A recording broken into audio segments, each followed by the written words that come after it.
Welcome to Whiskey Pick TV, guys. This week we're going to do something a little bit different. So I decided that I know I can't always go to festivals like every week to like make new content or even throughout the year because let's face it, festivals don't run all year long. So what we're going to do this week is we're going to try out doing actually a podcast type style video. Me and my mandolin player from my band, David Wade and Black Mountain. Check us out on all the social medias. We decided to do like a little get together and talk about bluegrass. This is really informal and probably everything in it is not factual and or entertaining. So anyway, just put down in the comments if you guys want to see more podcasts or maybe things we could do different in the podcast that might be more interesting. Anyway, thanks for sticking around, watch the podcast, and like always, subscribe. And until then, pick on. So we're here with my buddy Greg. We're going to take a few minutes and we're going to sit around and talk about bluegrass and all the stuff that goes with it, culture, and we're going to jam and really just shoot the breeze a little bit. This is episode 1 of what will eventually be 500 plus episodes, right? And I scraping the bottom of the barrel. I know. So I'm the only person that accepted your... I might have sent out 20, 25 requests. Are we allowed to swear? Huh? Are we allowed to swear? Oh no. But anyway, I figured we'd play a couple tunes for you and then just talk about bluegrass in general. This is actually my mandolin player from my band, David Wade and Black Mountain. .com. We actually have a website. A guy I know actually built it. It's a pretty good website if you ask me. All right. So go check that out if you get a chance. You want to play an instrumental or something? No. What do you got in mind? Yeah. We can play Whiskey for Breakfast, Salt Creek. What's that? Cherokee Souffle? Cherokee. Oh, you know Which I like one's your that favorite? one. Cherokee Souffle. I love me some Cherokee Shuffle. I love me some St. Anne's Reel. But I wish more people did know that. Let's do Cherokee Shuffle now. Yeah. Goof off of that. Not too slow because I don't want to fall asleep. Alright. Want me to start it off? Sure.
For me, it was just like, just like hearing the like I guess the energy of bluegrass, right? So like the energy of bluegrass is like for me like something that's always kind of like stuck with me. So like, man, when they would kick off some of those fast songs and that banjo would just like crank open, which is very odd because if anybody knows me and the banjo, it is a very hate relationship. It's not love-hate? It is not love-hate. It's hate. And many people I have told that banjo is a necessary evil in bluegrass. It just is what it is. But no, I like banjos. It just depends on who's playing them, man. It really does. Like if there's tasteful, any instrument, tasteful banjo. Yeah, players. exactly. Anybody can be played tastefully and not as tastefully. But the energy of bluegrass, I think, is what drew me to it. Like, I mean, the banjo would just spout off, and like next thing you know, they're playing at like 150 beats a minute, and it's like they are smoking, and it's like I don't know. I think that's what drew me to it, especially live. Like just the idea that you could produce something like that live and it just sounded like something. And I don't know what it is, but if you ask me, bluegrass sounds better live than it does on an album. I don't know why that is to me. I mean, but it just seems like live. It's just feel good music, Yeah. you know. Yeah. But yeah, the camaraderie of bluegrass that you can play. It's the type of music you can play around a campfire. Yeah. You don't have to be like a master musician in order to play like, you know, a G, C, and D chord, the 3 chords that are, you know, everyone should know, right? And I think that's one of the biggest things, like you said, that bring people together. So, you know, bluegrass music, like you say, is just something, like you say, you can play a 3-chord progression song. And if you know your G, C, and your D, and you have a capo, you can play about 3,783 bluegrass songs. Yeah. I mean, you know, and that's just mildly, you know, that's conservative numbers. Yeah. But like if you're, you know, that was something that kind of drew me to bluegrass too, is like the culture and the camaraderie that comes with it. Like I've made some of the greatest friends playing bluegrass. I've, you know, go to these festivals and you hang out and you're picking people's campsites. Next thing you know, you're eating dinner with them. You know, they're feeding you ribeye steaks and whatever else they got. They're like, you know, trying to like shove all this kind of food down your neck, you know, and like it's crazy. Like I met this person 2 hours ago. They're like, come on and eat, you know, and I don't know. It's weird how a type of music can bring people together. Yeah. You know, Yeah. like and almost like you've known each other for, you know, years and years and years, but all you did was sit down and play common songs that you both knew, and sat around and talked. Next thing you know, you're eating food together, sharing whatever, you know. So Yeah. that's a part of bluegrass that I think that I always enjoy, and I think that's a huge draw for me is the culture and the camaraderie that comes with it. I guess there's always this debate now with like new people coming through. That was not me. That was. I don't know if I can replicate it, but that was the car. That was the back. Yeah. Okay. That was the back of the guitar on the couch. But there's like this. There's kind of debate going on now because, like, you know, Billy Strings is like really making waves as far as like, you know, bringing all kinds of people to the genre. And people say you go to his concerts and there's all walks of life. There's like those traditional bluegrass lovers, and then there's like these wild out hippie folk, you know, and like jam band type Grateful people. Dead folks. Yeah, you know, old like school folks. Yeah, just high school kids. You just don't ever really know. They said, you know, I've never been to one of his concerts, but like I found that like the people that I've hung around there were like, yeah, like we tried to go and there was all the lights and the marijuana smoke and all this. So I think there's something going on in bluegrass now where the culture. I don't want to say it's changing because it's not changing but I think we're in this weird spot where like there's still all those that come up in the old part of bluegrass that went to the festivals in the, you know, 70s and 80s and 90s, you know, they're still hanging around, they're still kicking, you know, and they took their kids, so those still feel that core of the bluegrass festivals from that time. And then there's this new age where they really just started going to festivals in a couple of years, and they're going to like Rooster Walk and Floyd Fest and all these wild festivals. It's a slightly different culture.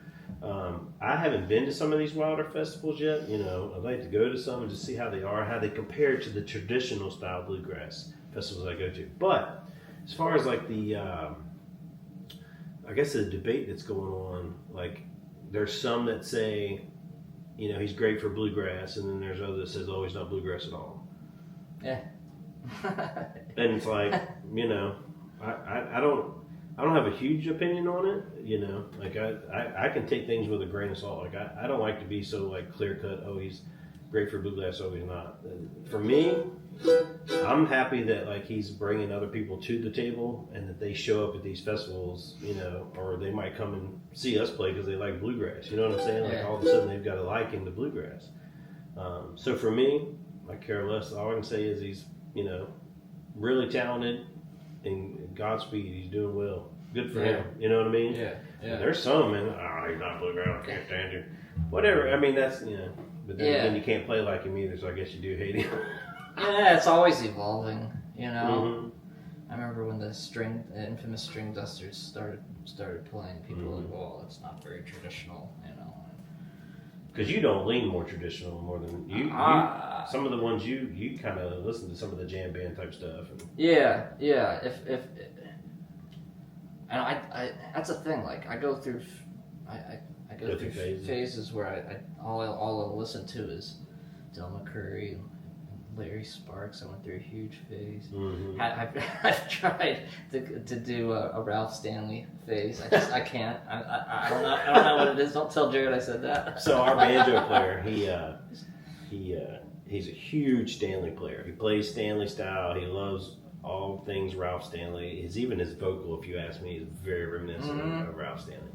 And so don't ever say anything bad about. Did he grow up on Ralph Stanley? Like, is that? You know, I've never really thought to ask him, like, where this, affection for all things Stanley come from with him. I would imagine that's just a lot of what he listened to coming up, and he just took a liking to the sound. Yeah. And that's what he followed. Kind of like, I mean, you with Del McCoury, like, you took a liking to that sound and that style. Yeah. And, it's weird because, like, I don't know that I've had one definitive type of style or person that I latched on to that I felt like, because like I say, the Stanley Brothers album, like that was what kind of drew me to bluegrass, but not necessarily that style, Yeah. And since then, I've like really branched out to all the different ones I like. But there's some key musicians in bluegrass that I think you should, whether you're a Billy Strings fan, you're just coming into it, but see. There's some I'll say it like this. There are some that you need to go back and listen to, even if you're just coming into bluegrass. There's just some that built the foundation, and you're going to be a lot better off of these festivals jamming if you go back and listen to some of it. Yeah. But you also got to think with Billy Strings too. He's playing on some of that old Doc Watson stuff. He's playing a lot of that traditional stuff. Yeah. And so they're getting a taste of it. He mixes it up. They're getting a taste of it. But he's doing his own thing. He doesn't Which like is cool. to put himself in one genre. And as a musician, and especially a songwriter, I get that. Like, I don't like to be just like caged into one thing. Like, if I want to write something different, I'm going to write something different. Like, it does not, like, it doesn't bother me if whatever somebody else thinks about it. I mean, some of these more traditional bands at some of these more traditional bluegrass festivals, like, you would never see the Lonesome River Band play like a Pink Floyd cover. You know what I mean? Or something like that. Whereas you might see Billy Strings like kind of venture out a little bit. Yeah. But here's the thing: like when you go to a jam circle, and someone's like, "All right, yeah, you want to pick a song that you want to," you can't really jam over most Billy String songs, right? Because there's a lot of chord changes. Yeah. It's not like. They're not like, 1-4-5 or like, what I mean? They're not a basic style. Yeah, Doyle Lawson. Almost all his songs are songs that you could jam over. Because they're simple chord progressions. Yeah. And that's not a bad thing. That's depending on how you look. That's a good thing because everyone knows the song and everyone can play it without even having heard the song before. So it's the thing about it is too. Like the type of stuff he's recording. It really is nice to see somebody break out and put some different chords and stuff, do things a bit different. Yeah. It gives you a different sound and stuff. Improvisation, I think, is one of the cooler things about bluegrass. Stuff's not written out. Unlike you, like you're very meticulous. I know when I give you a song, you're like literally you write out your breaks and stuff. Yeah. But I mean, I know you improvise too, like at the jams and everything else and on other stuff. But I do also know that you sit and you write out your breaks. Yeah. Like I know. So have that. Like you wrote out a break. Have you wrote out a break for Precious Lord? Did you write out a break? Yeah. You wrote a kickoff for it, right? Yeah. You want to play? Can you play the kickoff to Precious Lord? Yeah. 1, 2, 3.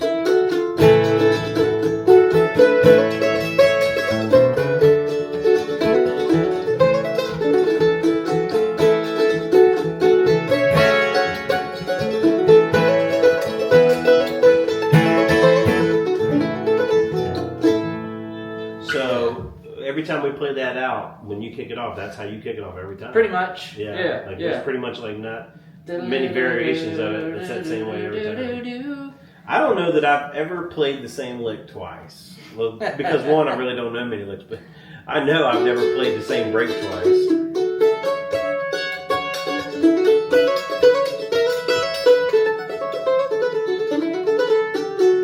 And you wrote all that out in text. Yeah, I mean, the thing is, pick up licks from different Yeah. But the thing YouTube videos is you and actually write albums. yours out in tab, though, don't you? For Some of them. some for the more complicated ones, Like, you know. I guess like for like Cold Blooded Love, the one that we do. I need to, yeah. I know when we I've written that out. when we did that in A. Do you remember how you wrote that? Do you remember playing it? Man, I remember, but I can't. I can't can't. do it I now. couldn't do it now. But push came to shove in cold-blooded love.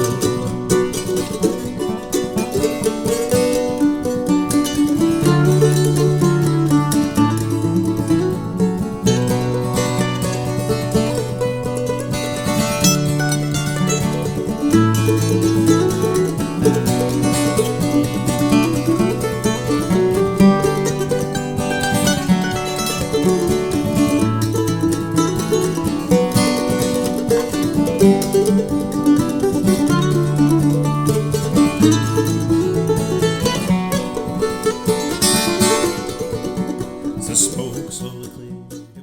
I mean, there's some songs that we improvise over that you've written, but Maddie May is a like I have 2 breaks on that. You've wrote song. 2 breaks to Maddie May. Yeah, why don't you just want to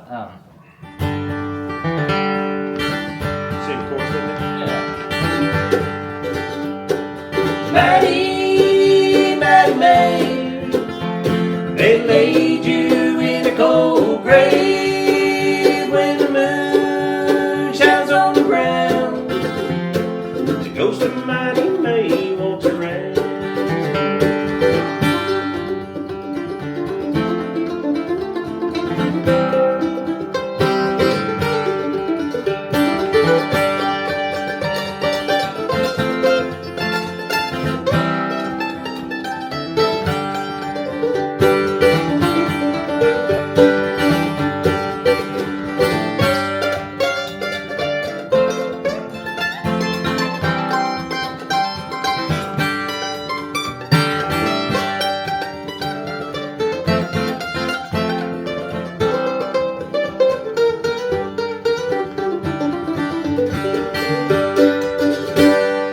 Yeah. So we talk about like bluegrass jams and playing together and stuff like that. And like, oh, because the songs are easier in 145 or something. But you know, there are songs out there that are extremely hard, but because they're such standards and they've been played so much, you know. For example, Fox on the Run. I knew you were going to say that. Yeah. That is the craziest chord progression. Like, I mean, it's just crazy everything that's in it and the way it goes. And once you get off track on Fox on the Run, it's hard to get back on. It's like,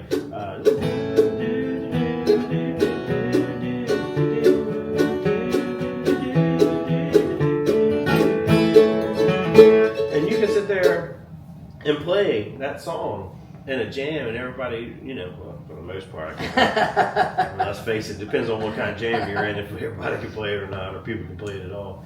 But it's. I say all that to say, you know, there are songs out there we play that are pretty hard, but yet because people play, like the Old Home Place is not an easy song to play.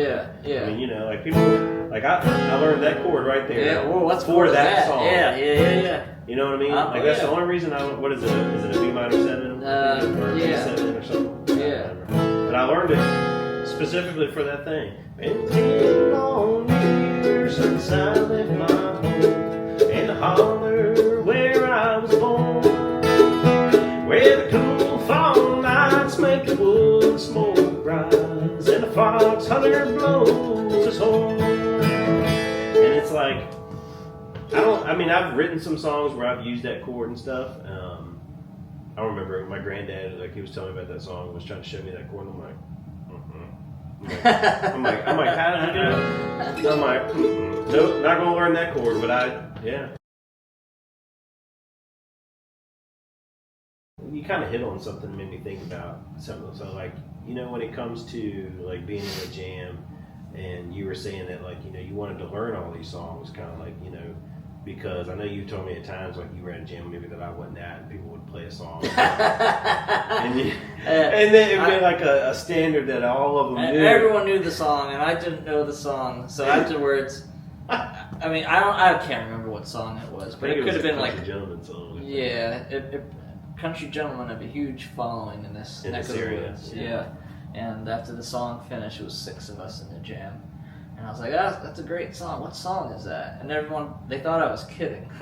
So everyone started laughing, and no one ever told me the name of the song. And I was like, and that was my first jam, like, in like it was like a private jam at somebody's house, right? Yeah. We're not going to name whose jam it was, because he's a good guy. What song is that? And I was like, I don't know a lot of songs, like, you know, it's there's such a catalog of, you'll drive yourself crazy. Yeah. You know a hell of a lot of songs. Well, the thing about it is like, I remember starting out and going to jams, and like, I didn't know any of them. Oh, man, I'll never forget, man. I was in this jam, and like, I met one of my good friends. He's passed on now. His name was Monty Monteith, and I'll tell you the story. He goes, he said, do you want to sing a song? And I said, yeah. I said, I'll sing something. I said, I don't really know many songs. And he goes, he said, well, do Roll in My Sweet Baby's Arms. I'm like, what's a Roll in My Sweet Baby's Arms? What's that? He said, you don't know what Roll in My Sweet Baby's Arms is? I said, no. And I didn't. I had no earthly idea. And it was kind of an odd feeling that you didn't know the songs, and it was kind of like, and I'm not saying they looked down on me, but they were like, this dude don't even know that, but it was like, I'm not trying to be mean, but the average age in that room was probably 70, right? And y'all been listening to this stuff, like, let's face it, some of this stuff came out when y'all was alive, and y'all were listening to this music. It's very easy for me to crank off a song from the 90s. I grew up in the 90s, crank off a song that I know, like, because I grew up with that. So anyway, they, so you sometimes get looked down on. I don't say looked down on, but sometimes it'll make a new person feel like they don't fit in when they don't know a song. When everybody's like, oh, you don't know that. So I think we gotta go. Some of us be careful the way we do things, but I mean, for the most part, it's not that bad. There's something that's a absolute pandemic in this country when it comes to bluegrass, and that's jam etiquette. Oh God!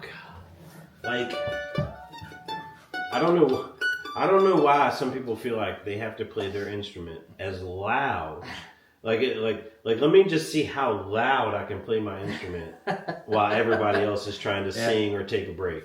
And I don't think that they know it or they're just like oblivious to it. You know what I mean? And it's like, there's other things too, like, and God bless the banjo, but it's a loud instrument. You don't hear it. If I'm playing banjo right here and it's blasting up into your face, I don't hear it as opposed to the person across from you. But the thing about it is it rings, and there's another one too. Believe it or not, the fiddle. People don't think much of it, but there's fiddle players that like really bark on it, and it's like, that is just in my ear. Like, I can't hear myself sing. Like, I've been at jams where people are barking, like they're drawing on the bow, or whatever you call it. They're sitting there just bowing over the chords, or they're playing things, and it's like right in my ear. I can't even hear myself, sing. And the same way with the banjo. And it's like, like Joe Zahner is a perfect example of how to play banjo. Like, Joe Zahner tempers himself when it's in between stuff. He plays tasteful fills. He plays at the right volume. He cranks down on it when it's time to take a break. Like, Joe Zahner, when it comes to like jamming with somebody on the banjo, like, you could like if I wanted to teach somebody jam etiquette on the banjo, I'd be like, watch Joe. Like, literally, just watch Joe. Everything he does is the way you jam. And but it goes for every instrument, and guitars are not immune to it. There are people that just and it's like. But not mandolins. You can.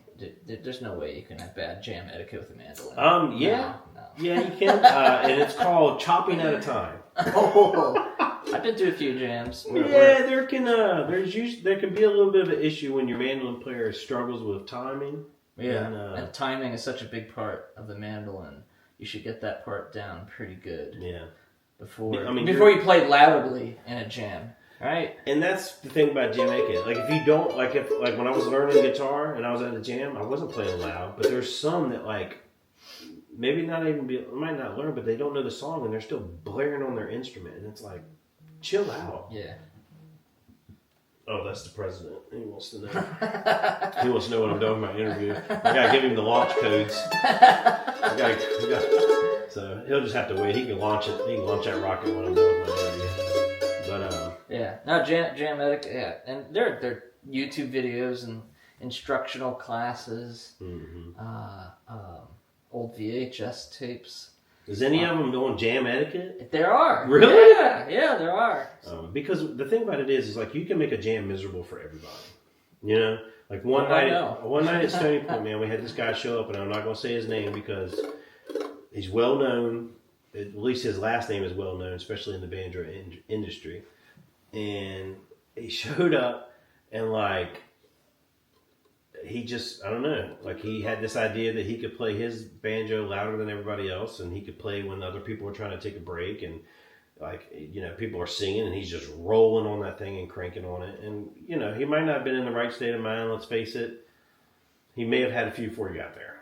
Just saying. And I just kept trying to explain to him, like, dude, you got to back off that thing. And he's like, I'm fine. You don't let me have no fun. And then he decided he wanted to try and smoke a cigarette right in the middle of the jam circle.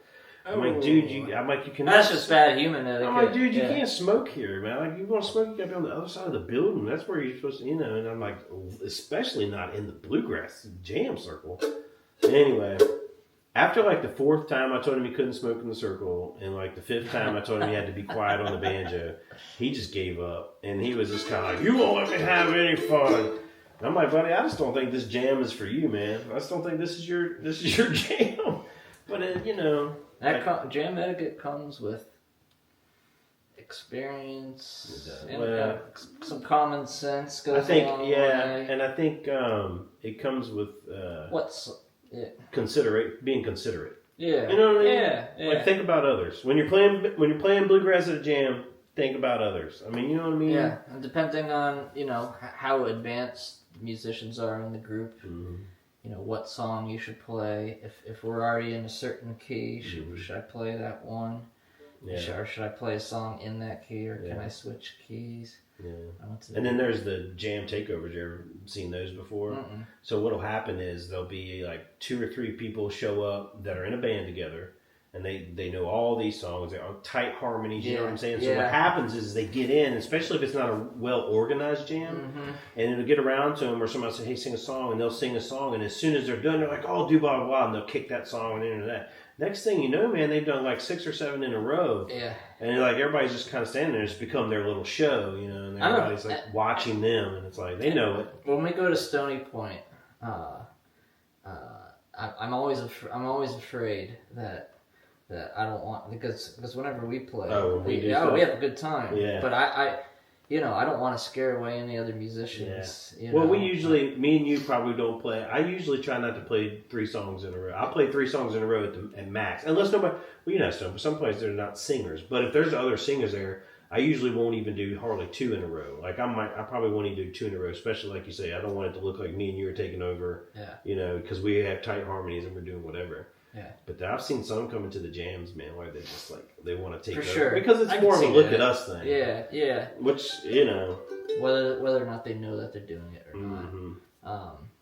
Even now when I go to a jam, it's a new jam for me. I'll always write like a list of 10 songs on my iPhone, and I'll, when it comes to me to choose a song, there's so many times where I had no idea you had 10 in your. I got 10. Yeah, 5 of them are instrumentals, and then the other 5 are like, the old home plays, right? Start calling when you at the jams. Blue Ridge Mountain Home. I could sing that. Can't You Hear Me Calling, right? Yeah. You kind of reminded me of something. I don't know how, I don't know how many festivals, that you, I go to a decent amount of festivals, and there's a thing when it comes to, not so much jam etiquette, but there's jamming in the campgrounds, Sometimes there's jamming people sitting around playing, but at nighttime, you get the jams at people's campers and in the area where it's late at night, and there's usually a circle of about 5 or 6 people, and there's a kind of a thing that goes where sometimes you're allowed to play with people and sometimes you're not, and it's like, unless they know you, and I'm not saying everybody should just let anybody into their jam, but I found that it gets very people get into cliques, And it's like, unless you're, like, even if they've seen you and know you, but unless you're like an amazing guitar player, an amazing mandolin player, like you can really play, like you don't get invited to the circle. Yeah. But if somebody who they don't really know, but they seen them at the other jam tent that can burn a mandolin up, when they see them walk up, they're like, "Hey man, get your mandolin out!" And it's like, you know, look, I love playing with people that can really shred and jam and go on, like, you know. But I don't like when I see people like not wanting other people to play with them because they're not as good as themselves or whatever. But there's some of that goes on at the festival. Yeah. But I mean, what are you going to say? It's not like it's, you know, it's their campground. It's their their camper. If they don't want to. If you practice a little harder, maybe they'd invite you. Look, I'm just saying, might not be the best picker, but let me hang out with y'all. But I'll say it like this: before I could take breaks on songs, or before I was really, anything, doing much of anything, I could stand at a circle with my guitar on my back, and they wouldn't even look at me. And then it's all of a sudden I started meeting all these people, and everybody starts, like knowing my name and stuff, and I'm saying, like, not because of the way I play, but like people just see me all the time, and they know I sing songs and stuff like that. And then all of a sudden I show up, and I can pick a little bit and stuff like that, and they're like, "Hey man, come on and play." And I'm just like, "Man, y'all the same people 3 years ago wouldn't even look at me." And then all of a sudden you want me to come up in your jam, and like, I so bad want to be like, "Forget y'all." Turn around, I'm gonna start my own jam. Yeah. My own jam. But yeah, man. But let's play a tune, and then maybe we'll wrap up. You want to do like an original or something? You did an instrumental. You want to do "Precious Lord" or something, or "Precious Lord"? What else do you have? Be cool to do one of your originals. It's "Precious Lord." Yeah, you want to do it? Yeah. No. Because then we won't get taken down. That's true. Unless you sue yourself. Unless I really stole the song and I told y'all that I wrote it. I don't know. We can do, if you want to do Maddie Mae, well, we kind of did a little bit of that. Yeah, let's do "Precious Lord." Do "Precious Lord." Let's do a gospel song. After all that cursing you did during the interview. Let's do a gospel song. I minded my P's and Q's. Let's do a gospel song so that people don't think you're so much of a sinner. All right, boy. All right, ready? Not too slow because I don't want to fall asleep. All right. Oh, wait a minute. But not too fast, can't get all the words in. Fast enough to have fun, slow enough and get all the words in. All right. 1, 2, 1, 2, 3.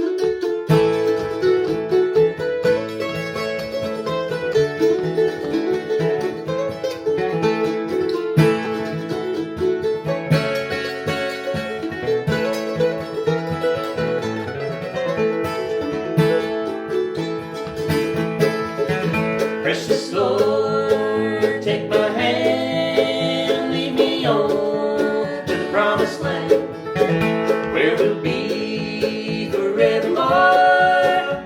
Precious Lord, take my hand through the trials and the tears I know through the years. On that rock is where I'll stand. Precious Lord, take my hand. Precious Lord, take my hand, lead me on to the promised land, where we'll be forevermore. Precious Lord, take my hand. Yeah, boy.